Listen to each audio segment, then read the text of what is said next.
নমস্কার। আবার একটা নতুন ইস্যু নিয়ে আজকে হাজির হয়েছি এবং এই মুহূর্তে যাদেরকে দেখতে পাচ্ছেন তাদের যেটা অভিযোগ রয়েছে যে একটি বেসরকারি সংস্থায় টাকা রেখে তারা প্রতারণার শিকার হয়েছেন, এমনটাই অভিযোগ রয়েছে এবং তাদের সঙ্গে আমরা কথা বলবো। ঠিক কী তাদের অভিযোগ রয়েছে, কি তাদের দাবি রয়েছে, সমগ্র বিষয়টা কি, এটা কিন্তু তাদের মুখ থেকেই শুনবো এবং তাদের কাছে কী বা প্রমাণপত্র রয়েছে সব কিছুই আমরা দেখব। কথা বলা যাক এবং তাদের মুখ থেকেই শোনা যাক যে সমগ্র ঘটনাটা আসলে কি হয়েছে। আমরা স্বপ্না ফাইন্যান্সে দীর্ঘ 8 মাস ধরে টাকা জমাই, সেভিংস করি। ওনারা একটা বড় অ্যামাউন্টে লোন দেবো বলে প্রলোভন দেখায় আমাদেরকে যে 50,000 টাকা করে লোন দেব। তা 4 মাস আমরা 50 টাকা 100 টাকা করে জমিয়েছি। তারপর যত শেষের দিকে বললো আপনারা এটা 500-600 টাকা করে আপনারা সেভিংস করুন, আপনাদেরকে 50,000 টাকা করে লোন দেওয়া হবে। তা ওনারা হঠাৎ একদিন ফোন করে ওই মালিক বলছে, তাপসী দাস বলছে, আপনারা ওপর থেকে কেউ যদি আসে বলবেন যে আমরা কোনো রকম সেভিংস করিনি, টাকা কোনো রকম জমা দিই। আমরা বলেছি কেন আমরা এই কথা বলবো, আমরা টাকা জমিয়েছি, আমরা টাকা নেব। তা উনি বলছে যে না, এখন ওসব কিছু বলবেন না, আমি যেটা বলছি সেটা বলুন। দিয়ে উনি হঠাৎ একদিন পর এসে আমাদের গ্রামে এসে বলল যে আপনাদের যাদের যাদের টাকা জমা হয়েছে 3টে গ্রুপের টাকা আমি নিয়ে এসেছি, আমরা টাকা দেব। তো উনি 2টোর সময় এসছেন, তো 2টো থেকে 8:30 পর্যন্ত উনি কোনো রকম টাকা আমাদেরকে দেননি। ওখানে বিশ্রীভাবে শ্রিঙ্কেট করেন। আর তারপরে আমরা যে আমাদের সিভিল ছিল অর্জুন, তাকে আমরা বলি ঘটনাটা, হ্যাঁ তাকে আমরা ঘটনাটা বলি।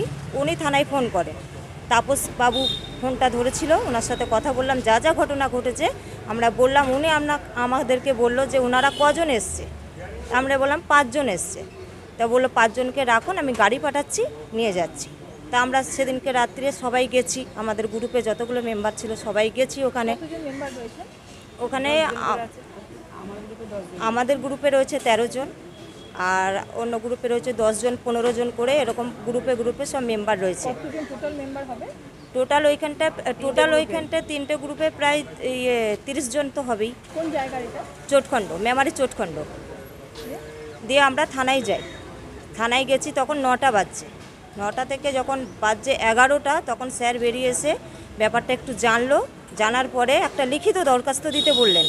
দিয়ে বললো যে 4 তারিখ পর্যন্ত ডেট নেওয়া হোক, 4 তারিখে উনি টাকা দেবে। তা উনি 4 তারিখে এসেছিল। আমরা লিখিত যে দরখাস্তটা দিয়েছি, ওনারা কিন্তু কোনো রকম রিসিপ্ট কপি আমাদের হাতে দিলেন না। থানা, মেমারি থানা রিসিপ্ট কপি দিল না।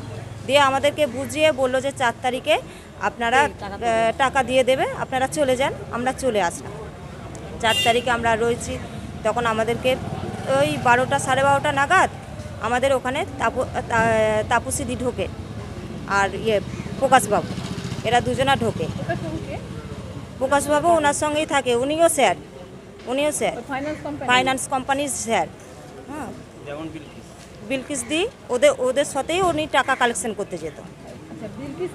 বিলকিস হচ্ছে আমাদের গ্রুপের দিদি, ম্যাডাম, যে কালেকশন করতে যেত। হ্যাঁ হ্যাঁ হ্যাঁ হ্যাঁ, ওনার মাধ্যম দিয়ে। তার সঙ্গে ওই যে তাপসীদি রয়েছে, উনিও আসতো, উনিও টাকা নিত, আর ওই বিলকিস দিকে দিয়ে সই করাতো। আপনাদের কাছে কাগজপত্র আছে? আমাদের ওই যে সেভিংসে যেটুকু সেভিংসের বই করা হয়, সেই প্রমাণপত্রটুকুই আমাদের কাছে আছে, তাছাড়া আমাদের কাছে আর কোনো প্রমাণপত্র নেই। তারপরে 4 তারিখে এসে টাকা 4 তারিখে এসে তারা গ্রুপ বলে যে গ্রুপটা রয়েছে, সেই গ্রুপে তাদের লোন চলছিল। সেখানে খুব কম সেভিংস রয়েছে, 1200, কাউরির 50 টাকা 100 টাকা এরকম সেভিংস রয়েছে। উনি তাদেরকে গোপনে কন্ট্যাক্ট করে, যে বলে যে কাউকে জানাতে হবে না, ওই 2টো গ্রুপে জানাতে হবে না, আপনারা চুপি আসুন, আপনাদেরকে আমরা টাকা দেবো। আমরা কিন্তু ওই গ্রুপ থেকে আমাদেরকে ফোন করা হয় যে ওনারা আসছে, আমরা তৎকালীন আমরা ওখানে পৌঁছে যাই। উনি তারা গ্রুপের সমস্ত কিছু ভালোভাবে মিটিয়ে দেওয়ার পরে, তারপরে বর্ষা গ্রুপ যখন ধরে, যে শুধু বর্ষা গ্রুপ আর দ্বীপ গ্রুপে শুধু সেভিংস করা রয়েছে, বড় অ্যামাউন্টের যখন টাকা উনি দেখছেন, তখন উনি দিতে নারাজ হচ্ছে। তখন বলছে আমাদের নামে এত টাকা লোন দেখাচ্ছে, অত টাকা লোন দেখাচ্ছে, 5,000 টাকা, এই যে আমি করবী ব্যানার্জি বলছি, আমার নামে নাকি 5,000 টাকা লোন দেখাচ্ছে। তা দিদি, আমি এই টাকা হাতে পাইনি, কিন্তু ওনারা আমার নামে 5,000 টাকা লোন দেখাচ্ছে, আর আমি সেভিংস করেছি 7,500 টাকা। আমি যদি 5,000 টাকার আমার যদি প্রয়োজন হয়ে থাকে, তাহলে তো আমি 5,000 টাকা আমি সেভিংস থেকে তুলবো, তাহলে আমি লোনটা কেন করতে যাব বলুন। আর আমি বলেছিলাম যে আমার নামে যখন লোন দেখাচ্ছে তাহলে লোনের তো একটা তো রেজিস্টার খাতা আছে, সেই খাতার উপর রেভিনিউর ওপরে তো আমি সই করেছি, সেই অরিজিনাল খাতা আমার চাই, আমি দেখব। হ্যাঁ, তা ওনারা ডবল করে আমাদের কাছে আধার কার্ড ভোটার কার্ড এগুলো নিয়ে ওনারা কী করেছে আমি বলতে পারবো না, আমাদের নামে লোন দেখাচ্ছে। তার সেভিংসগুলো ওনারা দিতে নারাজ। আমরা হ্যাঁ, আমার সঙ্গে এটা চিটিং, আমার সঙ্গে নয়, আমাদের গ্রুপে যতগুলো আছে সবার সাথে এটা চিটিং হচ্ছে। আমার গ্রুপে রয়েছে প্রায় 90,000 টাকা চিটিং। এর গ্রুপে বর্ষা গ্রুপে রয়েছে প্রায় 48,000 থেকে 49,000 টাকা মতন চিটিং হয়েছে। তারা গ্রুপের টাকা উনি লোন চলছে বলে উনি মিটিয়ে দিয়েছে, আর বাদ বাকি ঠিক এরকমই রয়েছে। আমরা থানায় প্রথম দিন যেদিনকে গেছি সেদিন অভিযোগ জানিয়েছি, আবার 4 তারিখে উনি টাকা দিলেন না, এসব কথা বললেন। 5 তারিখে গিয়ে আবার লিখিত জমা দিয়েছি। লিখিত জমা দেওয়ার দিনকে সেদিন আমরা আশেপাশে গ্রামে যারা সেভিংস করেছে তাদেরকে নিয়ে পর্যন্ত গেছি। ওনারা মানে থানার যে ডিউটি অফিসার ছিলেন তিনি প্রচুর রাফ ব্যবহার করেন আমাদের সঙ্গে, মানে খুব মিসবিহেভ করেন। আমরা যখন বলতে যাই তখন আমাদেরকে মানে পুরো মারমুখী উনি। আমরা যখন লিখিতটা জমা দিচ্ছি তখন আমি বললাম যে দিদি আমাকে একটা রিসিপ্ট কপি দিন।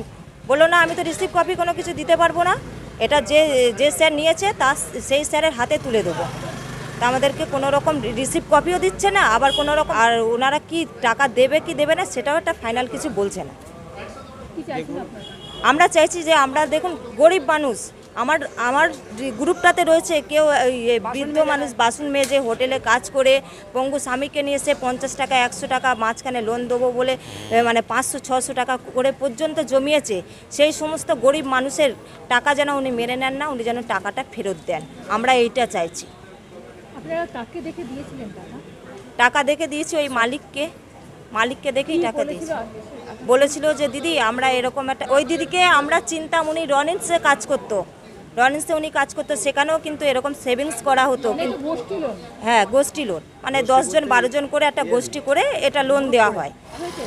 হ্যাঁ, অ্যারেস্ট হয়েছে আমাদের বিলকিস দি। হ্যাঁ, বিলকিস বিবি। ওরা অ্যারেস্ট করলো নাকি বিভিন্ন রকম ডকুমেন্টস পেয়েছে। হ্যাঁ, তারপরে লোন টোন তুলেছে, উনি নাকি লোন টোন আমাদের কাছ থেকে নিয়ে উনি নিজে নিয়েছে। এই সমস্ত ওই ঘুরিয়ে দিয়েছে কেসটা। তাপসীদি যেটা করেছে সেটা ওনার এগেনস্টে করে দিয়েছে যে তুমি সমস্ত কিছু মার্কেট থেকে টাকা পয়সা সব কিছু তুলেছো, যে তুমি নিজে নিয়েছো, তুমি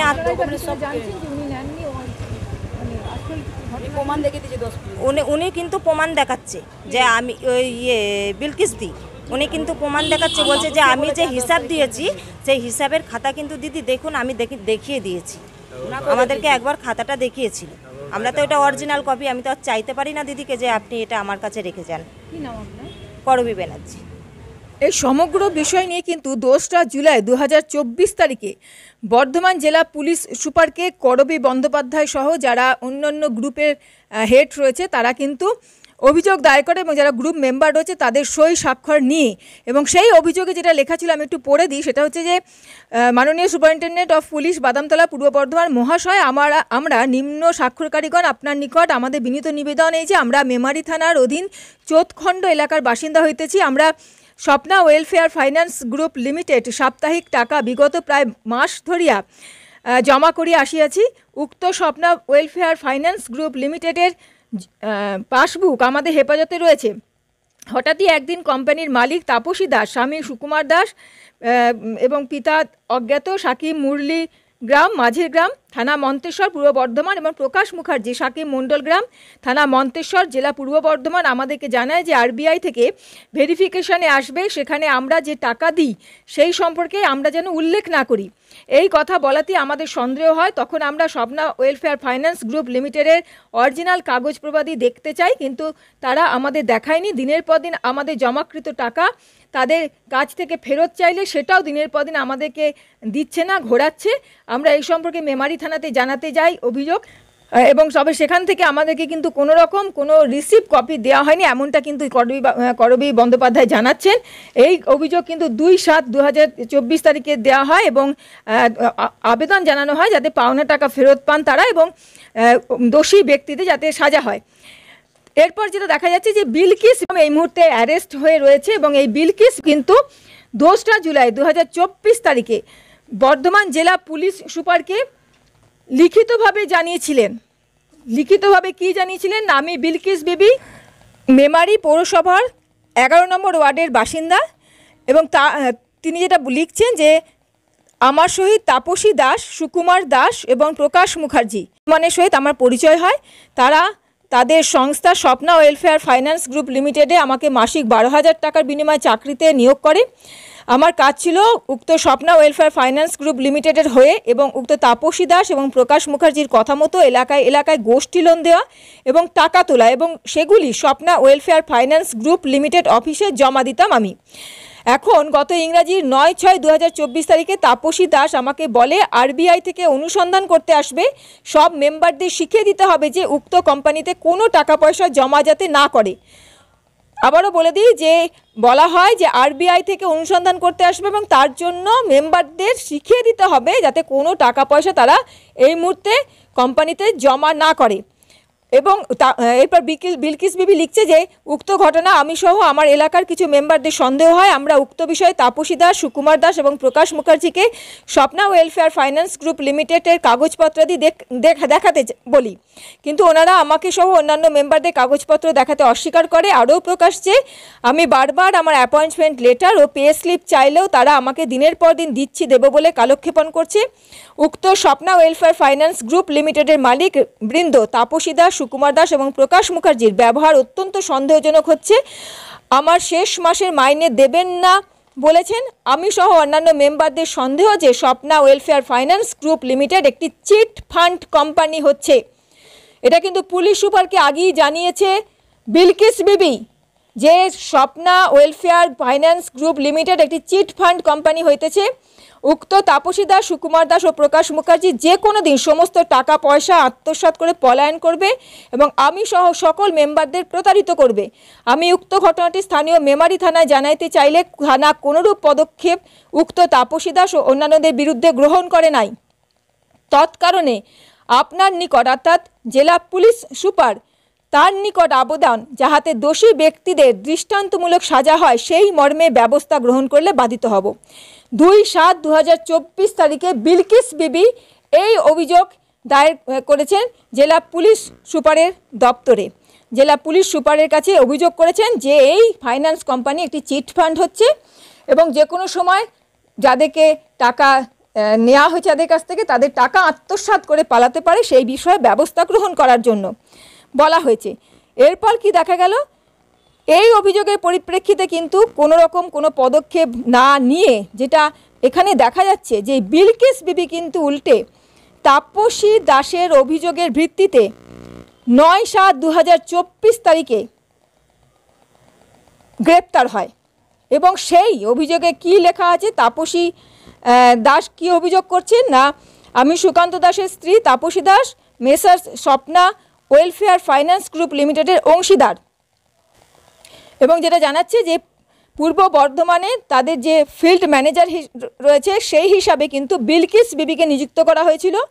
কয়েকদিন আগে মেমারি সার্কেলের কিছু লোক নাকি এই তাপসী দাসের কাছে অভিযোগ করে যে বিলকিস বিবির বিরুদ্ধে একাধিক অভিযোগ জানায় এবং অনফিল্ড অনুসন্ধান করেন তাপসী দাস এবং সেখানে তিনি দেখতে পান যে উল্লিখিত বিলকিস বিবি তাদের ফার্মের নাম ব্যবহার করে শুধুমাত্র বিভিন্ন উচ্চ রিটার্ন ইনভেস্টমেন্ট প্ল্যানটি বিতরণ করেনি, বরং জনসাধারণের কাছ থেকে বিপুল অর্থ সংগ্রহ করেছে এবং তাদের ফার্মের নামে স্বাক্ষরসহ ডিপোজিট বুক জারি করেছে।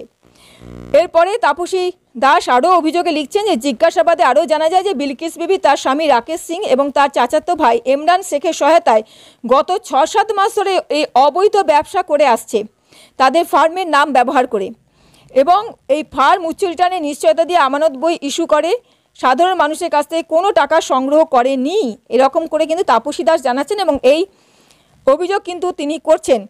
এবং তিনি আরও অভিযোগ করেছেন যে 28/6/2024 তারিখে উক্ত বিলকিস বিবিকে তিনি যখন জিজ্ঞাসাবাদ করেন এই সমগ্র বিষয় নিয়ে তখন নাকি বিলকিস বিবি উল্টে তাকেই এবং তাদেরকেই হুমকি দেয় এবং তিনি বলেন যে তিনি যা করেছেন তা সঠিক করেছেন।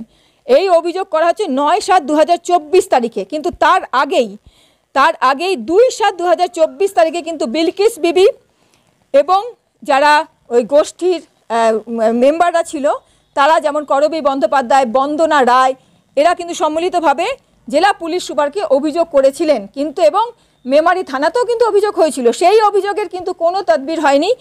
কিন্তু এই যে তাপসী দাস, যে এই ফাইন্যান্স কোম্পানির মালিক, মানে যাকে বলা হয় যে অংশীদার, তার অভিযোগের ভিত্তিতে কিন্তু বিলকিস বিবিকে গ্রেপ্তার করা হয়। এই সমগ্র বিষয়টাই কিন্তু এখন বিচারাধীন রয়েছে, তদন্তের পর্যায়ে রয়েছে। কিন্তু এটা কিন্তু অবশ্যই যে এরা যখন আগেই জানিয়েছিল যে এটা একটা চিট ফান্ড, তখন কেন কোনো রকম অনুসন্ধান হলো না, এটা কিন্তু একটা বড় জিজ্ঞাসা চিহ্ন এই মুহূর্তে দাঁড়িয়ে রয়ে গেছে। এখন আমানতকারীরা কবে টাকা ফেরত পাবেন, তাদের টাকার আদৌ কি তারা ফেরত পাবেন, এইটা একটা কিন্তু বড় প্রশ্ন, এবং তারা কিন্তু এখন এই নিয়েই চিন্তায় রয়েছেন। দেখতে থাকুন, সঙ্গে রাখুন মোবাইল নিউজ 19। এরকম আরও খবর নিয়ে কিন্তু আমরা হাজির হব।